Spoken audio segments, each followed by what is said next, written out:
Jung's most dangerous discovery was not about mental illness. It was about people who could see everything others missed, and why this ability often destroyed them. In his clinical practice, Jung documented patients with what he called differentiated perception. These were individuals who could read micro-expressions, sense hidden emotions, and detect psychological patterns invisible to everyone else. They saw through social masks, detected lies instantly, and felt the unconscious tensions in every room. Jung called this discovery dangerous because such people consistently ended up isolated, exhausted, and unable to maintain normal relationships. Not because they were unstable, but because seeing everything carried a psychological cost few could understand. One case that revealed this discovery began with a patient Jung described in his private notes during his own psychological crisis.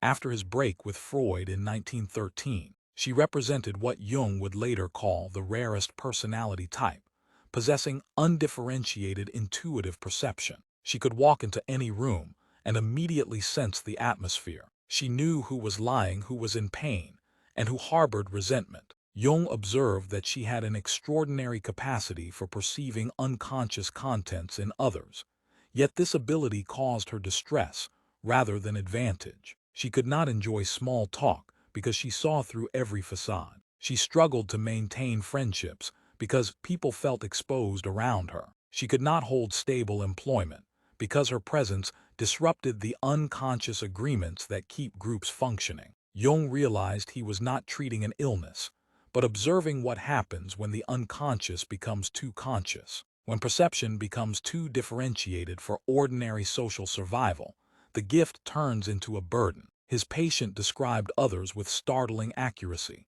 and Jung verified her observations repeatedly. This was not delusion, but a form of consciousness so advanced it became socially dangerous. Yet Jung found something more disturbing. He began exploring what he later called participation mystique, a state where highly perceptive individuals unconsciously absorb the psychic atmosphere around them. He wrote that some people are so finely tuned that they do not just take in conscious communication, but also the entire unconscious environment. Modern psychology partially supports his insight. Elaine Aron's research on highly sensitive persons shows that about 20% of people have heightened sensory and emotional sensitivity. But Jung identified something far rarer. Within his typology, he placed particular focus on the introverted intuitive type, roughly 1% of the population who perceive unconscious patterns with unusual clarity. They do not simply feel deeply. They detect the hidden truths beneath appearances.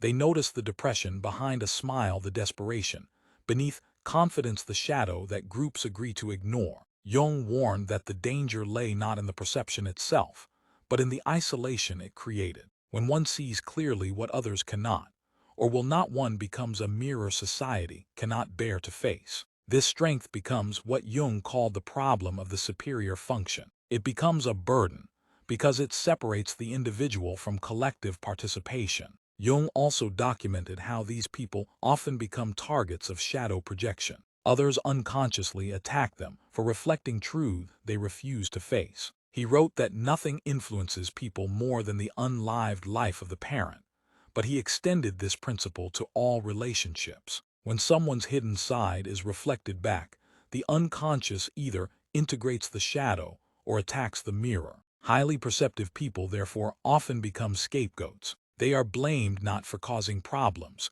but for revealing the ones already present. Jung noted 4 variations of the introverted intuitive type. The feeling intuitive absorbs emotions so deeply they often cannot distinguish between their own feelings and those of others. The thinking intuitive perceives psychological patterns and predicts outcomes with uncanny accuracy. The sensation intuitive detects the physical signs of emotional and psychological states before they are openly expressed. The pure intuitive sees everything, yet often becomes overwhelmed without the structure to process it. Each type faces unique challenges, but all share the same core struggle of integrating superior perception. Jung identified 3 dangers. The first was collective unconscious disruption, because societies depend on shared illusions to function. The second was psychological isolation, where the individual feels like an island of awareness in a sea of unconsciousness. The third was identity dissolution, when boundaries collapse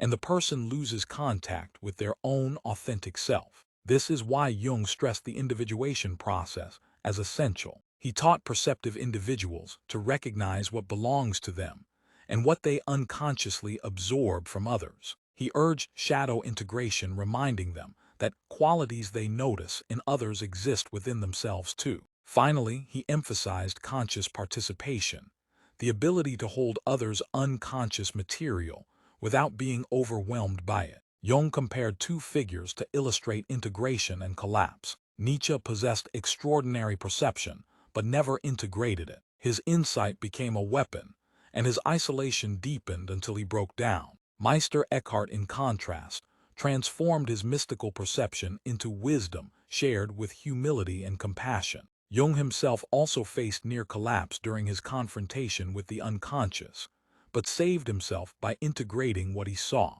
He concluded that superior perception is not pathology, but an evolutionary leap in consciousness. To survive this gift, Jung stressed the importance of finding the few who understand.